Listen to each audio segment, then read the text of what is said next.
오늘 우리가 함께 본 말씀 사도행전 9장 3절에서 9절 말씀을 통해서 사울에서 바울의 삶으로 라는 제목으로 하나님의 말씀을 증거하겠습니다.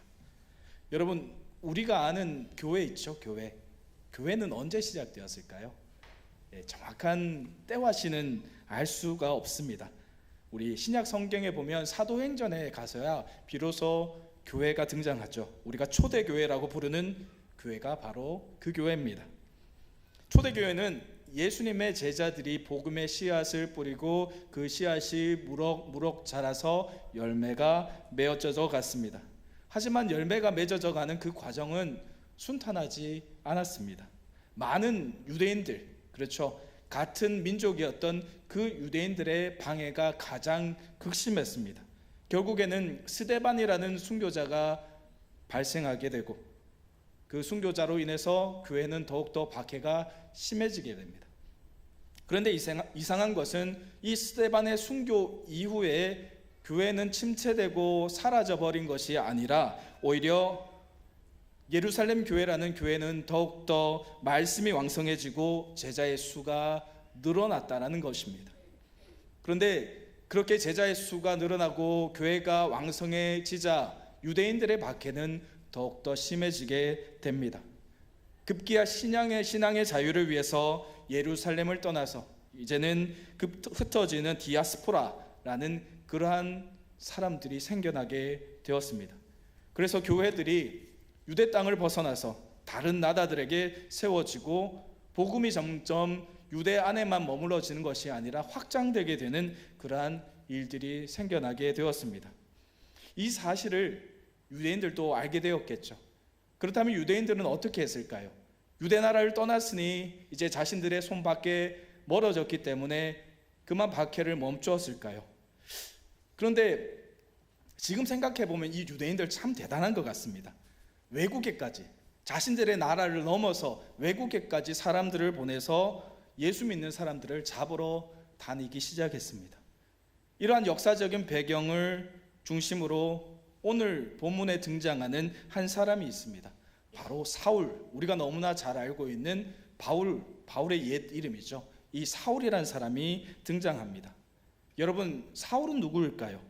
사울은 스데반이 순교할 때 그 자리에 있었고 그가 스스로 말하기를 나는 죽음의 증인이다 라고 이렇게 이야기를 한 사람입니다.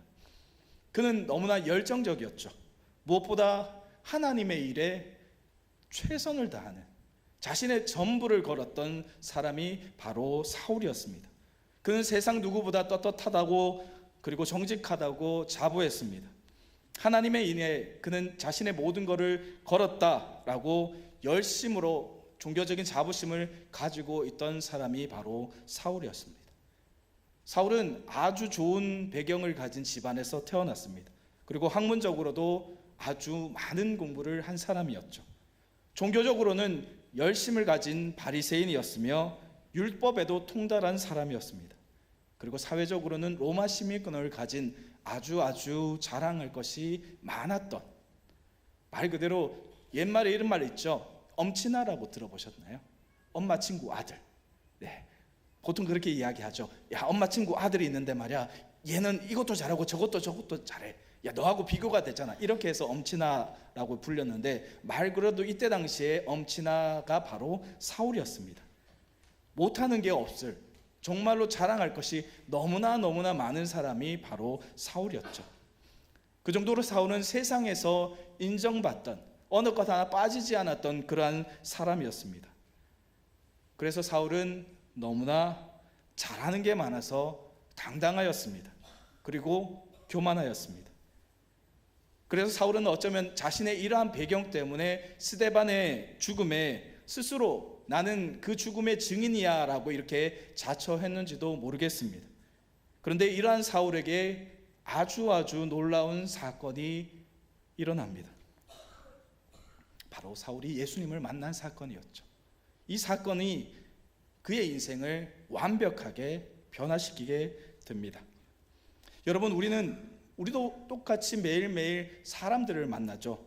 한국의 안드레 센이라고 불리는 정채봉 작가라는 분이 계십니다. 이 동화 작가이시면서 에세이 작가이시기도 한 이분은 지금은 돌아가셨는데요. 그분이 쓴 많은 책들 가운데 한 에세이집 가운데 만남이란 책이 있습니다. 이 만남이란 책을 보면 사람에게는 모두 5가지의 만남이 있다라고 이렇게 말하고 있습니다. 첫 번째는 생선과 같은 만남입니다. 처음에는 아주 싱싱하고 아주 좋은 만남인 것 같은데 금방 시들어버리고 상하고 비린내가 나는 만남이라고 합니다. 질투에 쌓이고 결국에는 원한만 맞는 그런 만남이 바로 생선과 같은 그런 만남이라고 하죠. 두 번째는 지우개와 같은 만남입니다. 아무런 의미도 없고 곧 기억에서 지워져 버리는 시간이 아까운 만남이 바로 이러한 경우입니다. 세 번째는 건전지와 같은 만남입니다. 쓸모가 있을 때는 들고 필요할 때는 사용할 수가 있는데 필요가 없어지면 서로 멀어지는 수지타산적인 만남을 가리켜서 바로 이러한 만남을 건전지와 같은 만남이라고 이야기를 합니다. 네 번째는 꽃송이와 같은 만남입니다. 화려하게 피지만 곧 이내 지고 마는, 결국에는 끝이 안 좋은 만남이 바로 꽃송이와 같은 만남이죠. 다섯 번째는 손수건과 같은 만남이라고 합니다. 슬플 땐 눈물을 닦아주고 힘이 들 때는 땀을 닦아주는 서로 의지할 수 있는 아름다운 만남을 가리켜서 바로 손수건과 같은 만남이다, 이렇게 정의하고 있습니다. 하나님께서도 여러분 이러한 만남들 가운데 일하시고 만남들 가운데 역사하고 계십니다. 여러분 복음 전파도요, 만남 가운데 시작되는 경우가 아주 많습니다. 그러므로 우리는 복음을 전함에 있어서 많은 열매를 맺기 위해서 또 하나님의 일을 이 땅에서 감당해가는 아름다운 만남을 위해서 또 기도하고 더욱더 노력해 나가야 할 것입니다. 여러분, 만남 가운데 나의 유익을 먼저 따지고 순수한 의도를 지니지 않고 만나는 만남은 예수님과의 만남과는 전혀 다른 만남입니다. 그러한 만남이 아니라 예수님께서 우리에게 베푸신 그 사랑, 받은 사랑을 우리가 나누어주고 베풀어주는 그러한 만남을 가질 수 있는 저와 여러분이 되었으면 좋겠습니다. 오늘 말씀 가운데 사도 바울은 예수님을 다메섹으로 가는 도상에서 만나게 됩니다. 바울이 그렇게나 박해했던, 죽었고 이제 다시는 이 세상에 절대로 존재할 수가 없는 예수님과의 만남에 바울은 아주 많이 당황했을 겁니다. 바울은 전혀 바라지도 않았고 상상하지도 않았던 그 만남이 오늘 이루어졌습니다.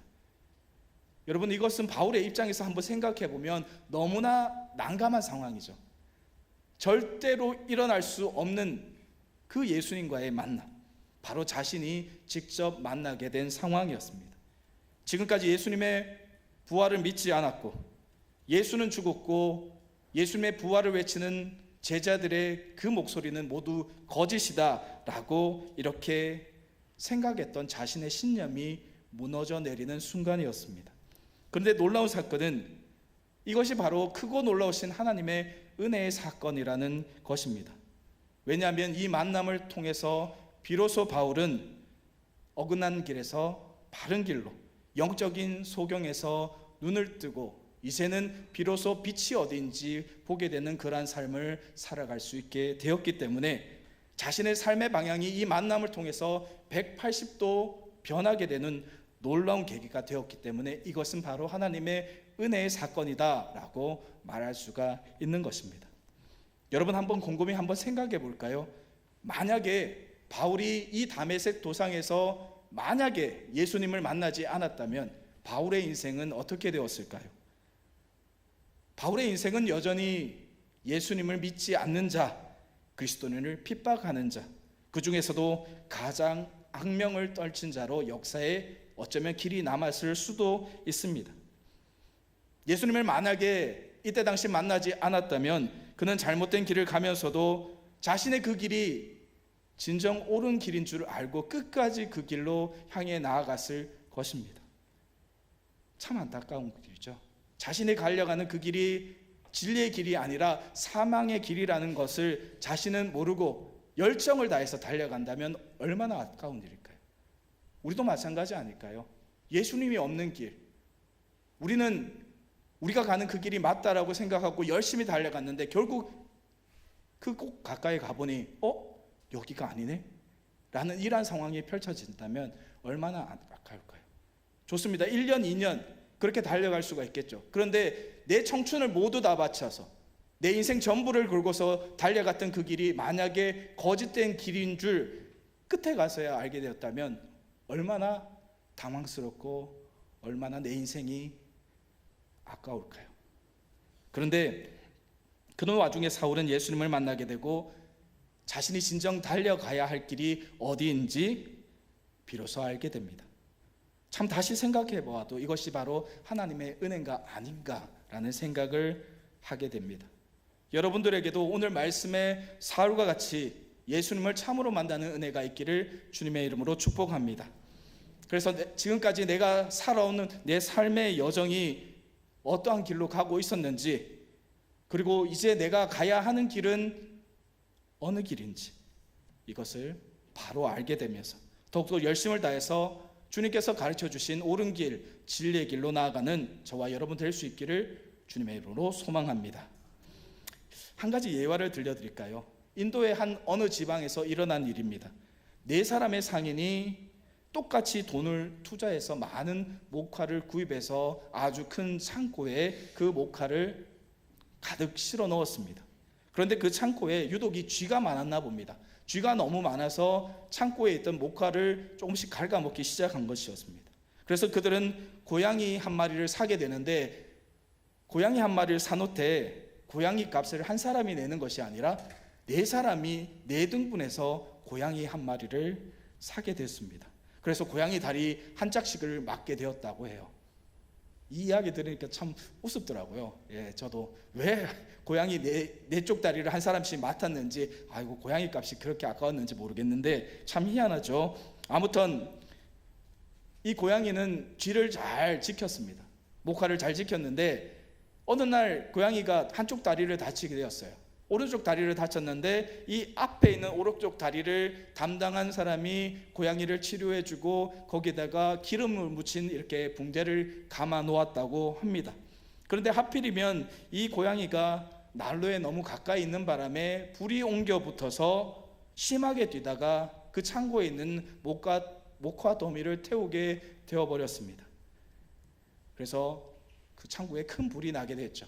불을 다 소화한 뒤에 이 고양이 4다리 가운데 3다리의 주인들이 이 붕대를 감았던 앞쪽에 있는 오른쪽 다리를 담당했던 주인에게 소송을 걸게 됩니다.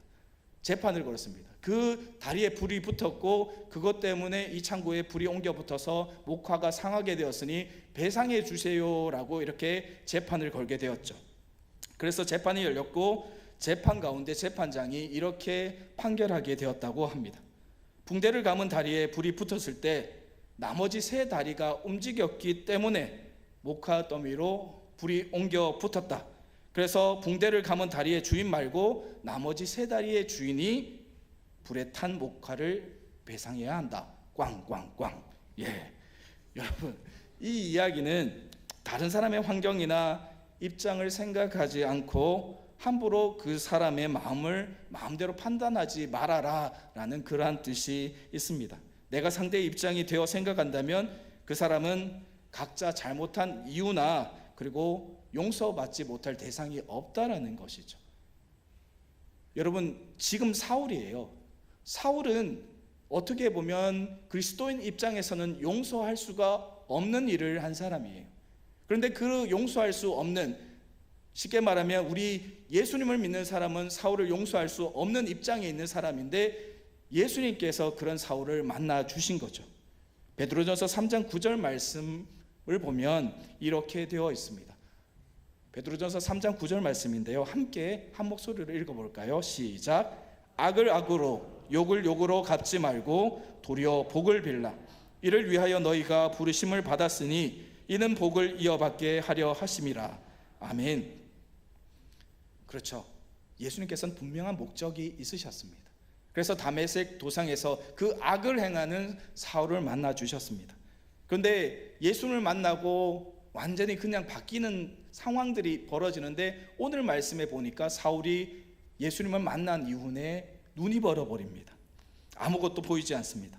사흘 동안 먹지도 못하고 마시지도 못합니다. 이때 한 사람이 등장하게 되는데 아나니아라 하는 사람이 등장하게 됩니다.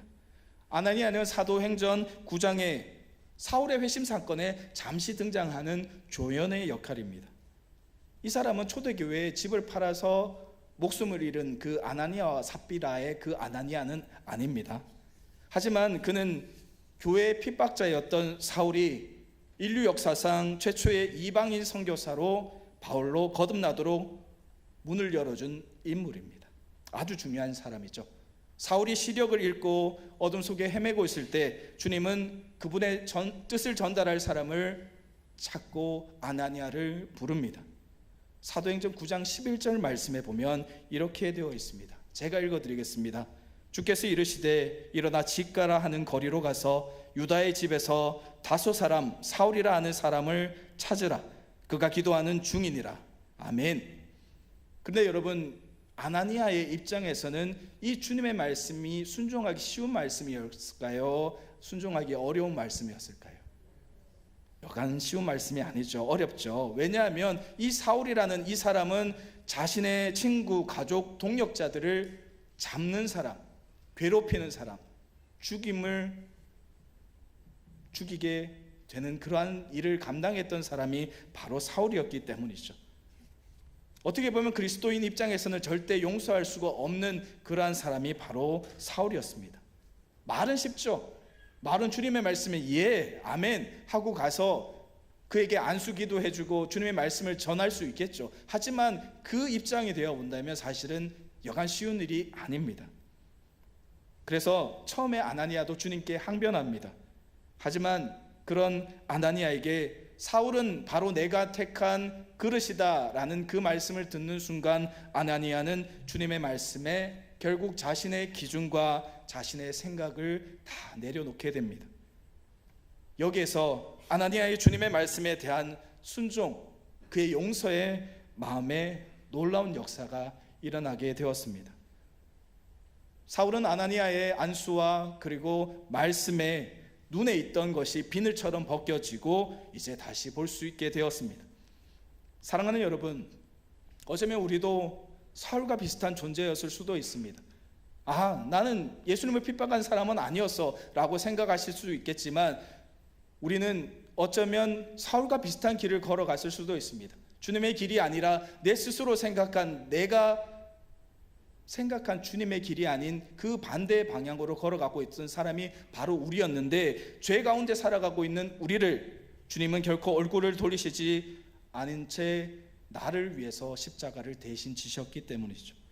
이제는 우리도 예수님의 그런 용서의 마음을 가져야 합니다.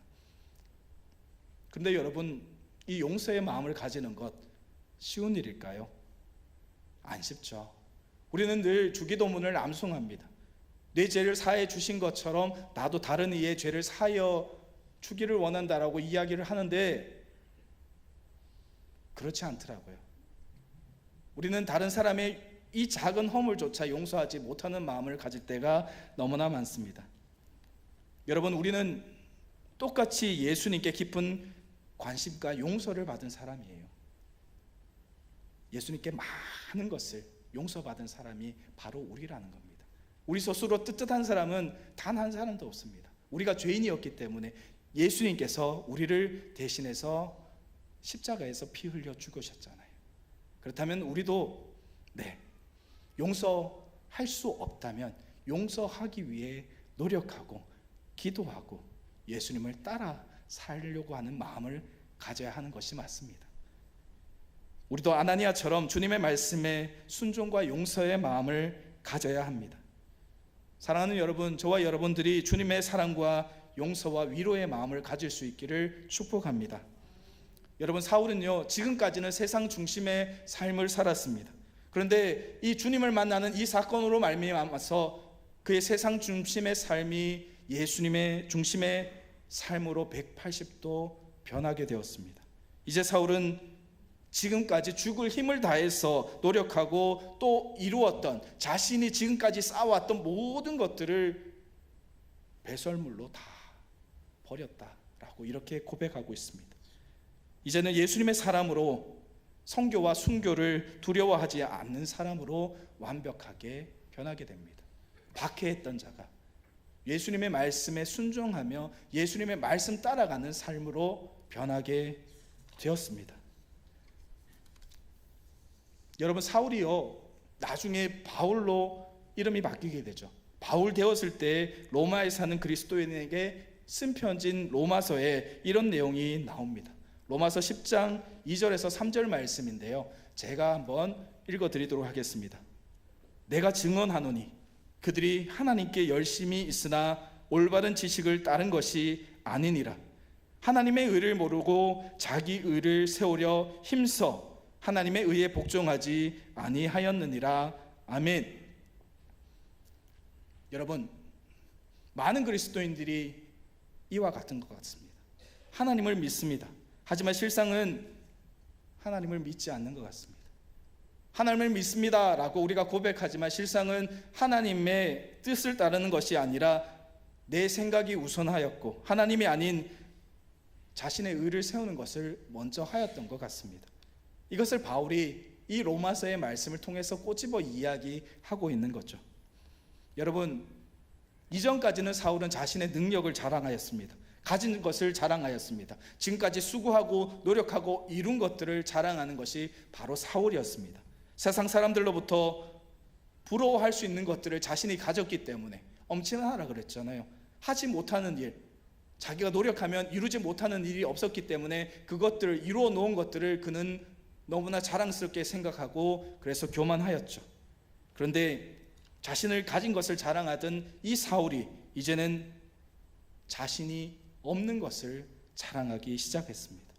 그리고 자신이 아니라 하나님을 높이는 자로 살아가고 있습니다. 고린도후서 12장 5절 말씀에 나를 위하여는 약한 것들 외에 자랑하지 아니하리라 라는 그러한 사울의 고백이 있습니다. 교만하게 살았던 그가 이제 예수님을 만난 이후 그는 겸손하게 바뀌었습니다. 이제 그 겸손이 그 안에 가득 찬 사람으로 변화되게 되었습니다. 이러한 사람으로 바뀌었기 때문에 높은 자 사울에서 낮은 자 사울로 변하게 됨을 통해서 비로소 세상에서 귀하게 쓰이는 자가 아니라 하나님께 귀하게 쓰이는 그러한 사람, 하나님께 착하고 충성된 종이라 칭찬받는 사람이 바로 된 것입니다. 사랑하는 여러분, 사울이 예수님을 만나 바울이 된 것처럼 우리도 예수님을 만나서 우리의 삶이 변해야 됩니다. 우리도 진정으로 예수님을 만나야 합니다. 평생 교회에 출석하였지만 예수 그리스도를 만나지 못했다면 그것만큼 아까운 일이 더 있을까요? 우리도 예수님을 만나고 우리 각자의 삶이 변화되어야 하는 겁니다. 여러분, 예수님을 만나면 변화되어야 하는 것이 맞습니다. 지금까지 내 삶을 우리는 멈춰서서 한번 돌아봐야죠.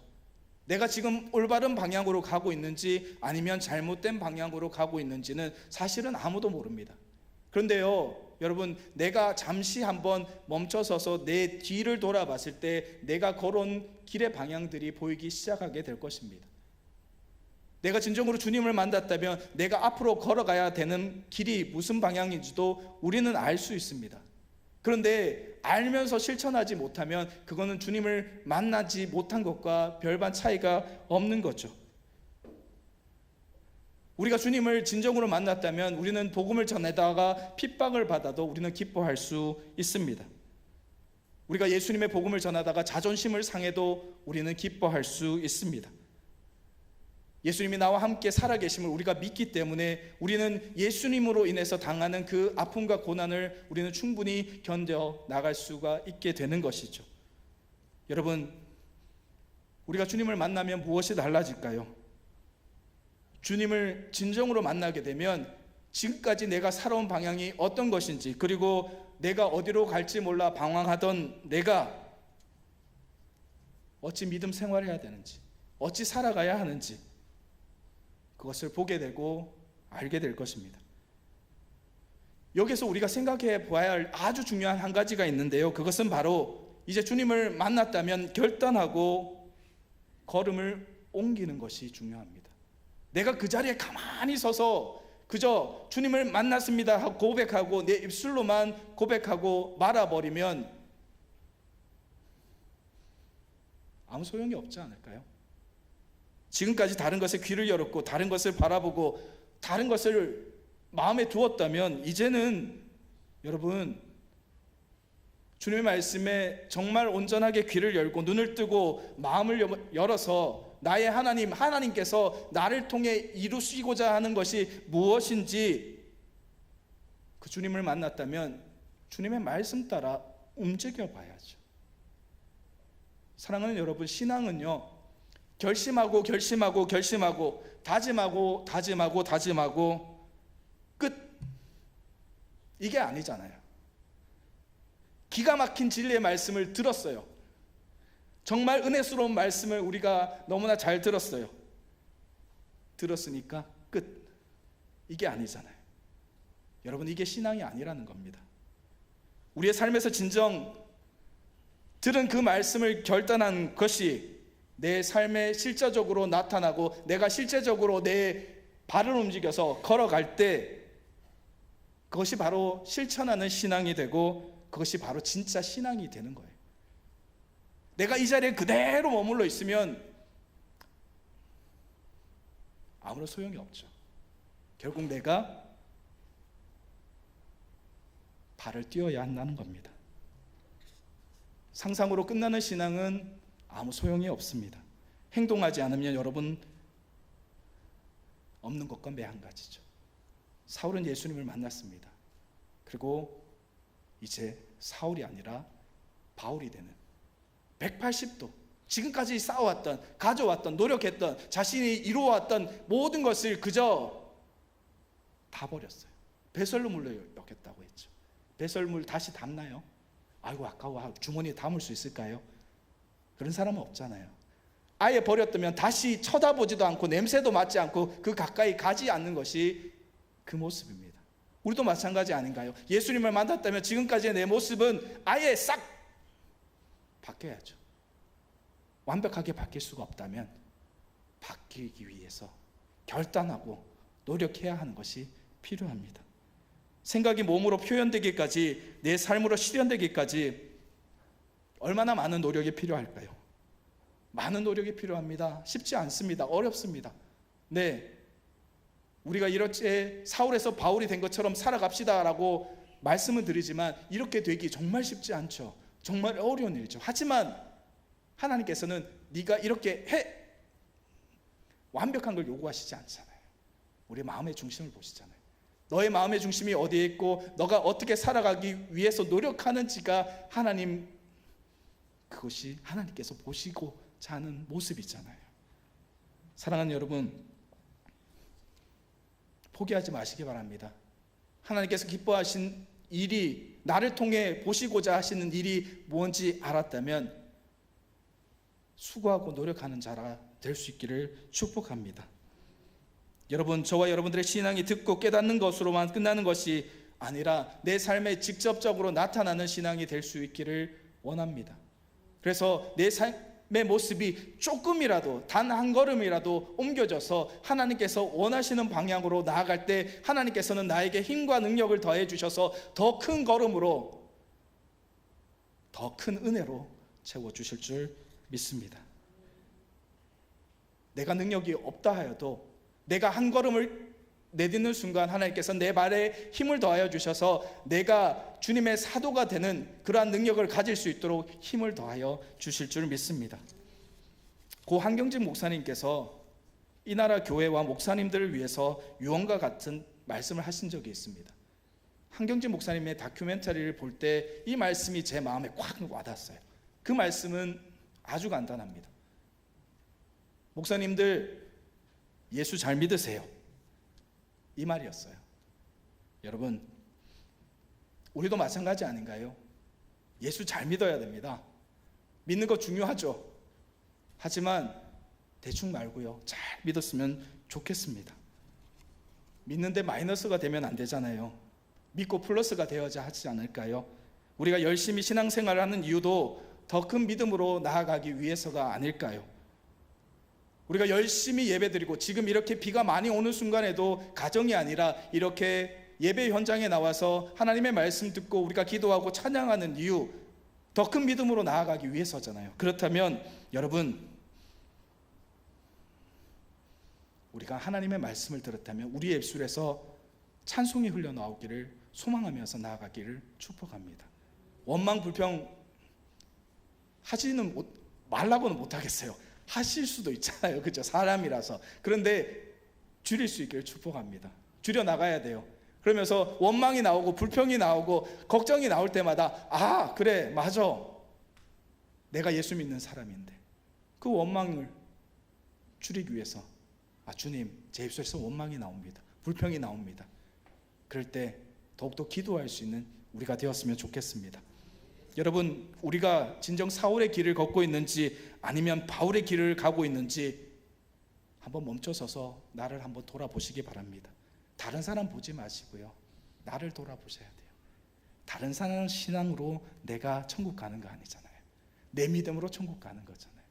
그렇죠? 다른 사람은 잘하라고 격려해 주시고요, 같이 협력해 주시고 기도해 주시고요. 근데 다른 사람도 중요하지만 나도 중요하잖아요. 내 믿음 돌아보기 위해서는 결국에는 내가 멈춰서서 나를 돌아봐야 된다니까요.